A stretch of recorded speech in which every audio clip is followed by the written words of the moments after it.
MLA.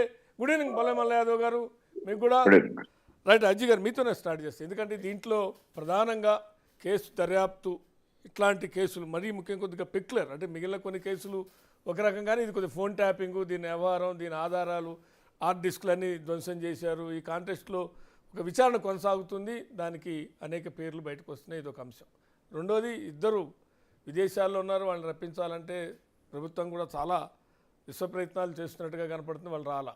ఈ కాంటెస్ట్లో ఇప్పటికీ అన్నాళ్ళు ఇంకా వాళ్ళని బెయిల్ ఇవ్వకుండా నిర్బంధిస్తారని న్యాయస్థానాలు ఉన్నాయి. ఎట్లా అది ఈ కేసు ముందుకు సాగటం, ఎట్లా దర్యాప్తు ఏ రకంగా కొనసాగిస్తారు, ఏ రకంగా అది, ఎందుకంటే చాలామంది సామాన్యులకు అర్థం కాని ఫోన్ ట్యాపింగ్ వ్యవహారం అంటే చాలామందికి అర్థం కాని ఒక అంశంగా కూడా ఉంది.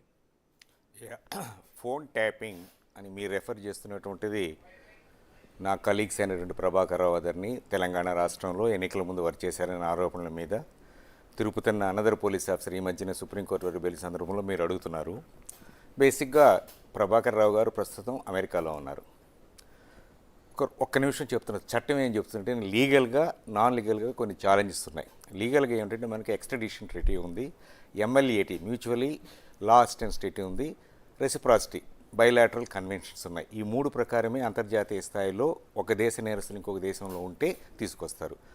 స్థూలంగా ఏం చెప్తాయంటే ఇవి, ఇప్పుడు మనం ఏదైనా ఒక దేశం నుంచి మన దేశం నుంచి ఒకటి పారిపోయి ఆ దేశంలో ఉంటే అతను చేసి మన దేశంలో చేసిన నేరం ఆ దేశంలో ఉన్న లిస్టులో ఉంటే, లిస్ట్ సిస్టంలో ఉంటే పంపించేస్తారు. అదేవిధంగా డ్యూయల్ క్రిమినాలిటీ, ఆ నేరం రెండు దేశాల్లో కూడా నేరంగా ఉండాలి. ఫర్ ఎగ్జాంపుల్ వరకట్న కేసులు మన దేశంలో నేరం, అమెరికాలో కావు, అందుకని వాళ్ళని మనం పిలవలేం. అదేవిధంగా పొలిటికల్ అఫెన్సెస్ అయితే డబుల్ జియోపార్డీ, ఒకసారి ఆల్రెడీ ట్రై చేసి ఉంటే ఇంకోసారి చేయడానికి వీలు లేదని అట్లా కొన్ని ప్రిన్సిపల్స్ ఉన్నాయి. నాన్ లీగల్ ఛాలెంజ్ ఏంటి, పాలిటిక్స్. ఇప్పుడు మనకు ముఖ్యంగా మన దేశంలో తీసుకుంటే ఆండర్సన్, భోపాల్ ట్రాజడీలో ఆండర్సన్ వచ్చాడు అమెరికాలో. ఆయన రాలేకపోవడానికి ప్రధాన కారణం ఏంటంటే పొలిటికల్ రీజన్. అమెరికా ప్రభుత్వం అతను చేయడానికి వీల్లేదు, అరెస్ట్ చేశారు. రెండు దేశాల మధ్య ఉన్నటువంటి సయోధ్య కారణంగా ఆయనకు పంపించారు, మళ్ళీ వాళ్ళని ఎక్స్ట్రాడిట్ చేయలేదు. ఇది civil matter, it's a matter of civil liability. Bhopal tragedy pages ఆ ప్రభుత్వం పంపించడానికి ఊరుకోలేదు, ఎందుకంటే అతను కానీ మన దేశానికి పంపిస్తే క్లైమేట్ ఇన్వెస్ట్మెంట్ దెబ్బతింటుందని బ్రాడర్ ఉద్దేశంతో చేయలేదన్నమాట. Then we have Headley, Bombay అటాక్లో సహాయం చేసినట్టు పాకిస్తాన్ అమెరికన్ నేషనల్. అతన్ని ఏం చేశారంటే డబుల్ జియోపార్డీ, ఒకసారి ఒక నేరం మీద చేస్తే ఇంకోసారి చేయడానికి వీల్లేదు శిక్షిస్తని. హెడ్లీకి అమెరికాలో కోర్టు శిక్షలు విధించి ఆయన జైల్లో ఉన్నాడు కాబట్టి మళ్ళీ పంపేయాల్సినటువంటి అవసరం లేదు అనేటువంటిది ఇంకొక ప్రిన్సిపల్ మీద పంపించలేదు. Then we have Vijay Mallya, అది అందరికీ తెలిసిన విషయమే, శ్రోతలందరికీ కూడా తెలుసు. అయితే ఇక్కడ ప్రభాకర్ రావు గారి విషయంలో అంటే వారు అమెరికాలో ఉన్నారు. అమెరికాకి మనకు 1997 సంవత్సరంలో బిల్ క్లింటన్ గారు మనకు ప్రధానమంత్రిగా ఐకే గుజ్రాల్ గారు ఉన్నప్పుడు ఎక్స్ట్రడిషన్ ట్రీటీ జరిగింది. కాబట్టి ఎక్స్ట్రడిషన్ ట్రీటీ ఉంది. అయితే దాంట్లో ఆ ప్రొసీజర్ చాలా ఎలాబొరేట్. అదేవిధంగా కొన్ని సందర్భాల్లో లీగల్గా కరెక్ట్ అయినా, ఇది ఈయన ఇక్కడ ఫోన్ ట్యాపింగ్ అనేది అమెరికాలో కూడా సీరియస్ నేరమే. ప్రజలందరికీ తెలిసే ఉంటుంది, వాటర్ గేట్, అక్కడ ప్రెసిడెంటే ఉద్యోగం పోగొట్టుకున్నాడు. కాబట్టి ఆ దేశంలో కూడా ఫోన్ ట్యాపింగ్ని చాలా సీరియస్గా పరిగణిస్తారు. ప్రస్తుతం డేటా ప్రైవసీ, ఇండివిజువల్ వ్యక్తిగత గోప్యత చాలా పెద్ద అంశంగా, పెద్ద నేరంగా పరిగణిస్తున్నారు. కాబట్టి ఈ చేంజ్డ్ సినారీలో కూడా ఫోన్ ట్యాపింగ్ అనేది it's very very very serious offence. Individual freedom, వ్యక్తిగత గోప్యత.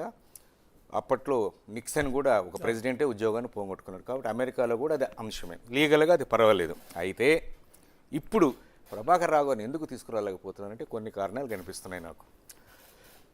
ప్రస్తుతం వార్తాపత్రికల ప్రకారం నాకు తెలిసింది ఏంటంటే నేను నా ఉద్యోగమే చేశాను, నా ఉద్యోగ నిర్వహణే, ప్రభుత్వం మారింది కాబట్టి ఐఆమ్ ఏ పొలిటికల్